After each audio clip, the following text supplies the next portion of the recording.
Well, police pay remains a key sticking point as the city and San Antonio's police union continue negotiating a new contract. KENS 5's David Lynch breaks down the competing proposals and when a deal could be reached.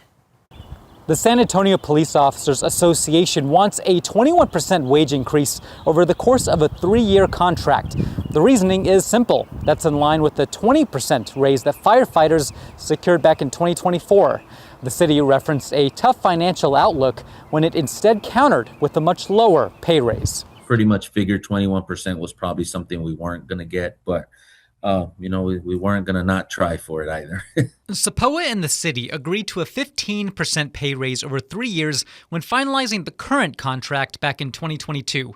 Fast forward to 2026, the city's latest proposal lowers that amount to 13%. SAPOA acting president Johnny Perez hopeful that number can still go up. Just like any other negotiation, we were going to shoot high in the beginning and see where it came down from. We believe that we have struck a very good balance. City staff and the police union have tentatively agreed on several pieces of the next contract. But 6 months after their first meeting, health benefits for police remains a sticking point, as does wages. SAPOA suggested a 2029 pay raise specifically tied to San Antonio's financial performance. But the city balked. Staff are forecasting a nearly $160 million deficit over the next 2 years, prompting leaders to consider department cuts and a possible property tax hike. Perez says the union's lead negotiators have considered all of that. They do the research, they do the background, they look at see where money's coming, where it's going as far as the city goes. Perez hopes to present a proposed contract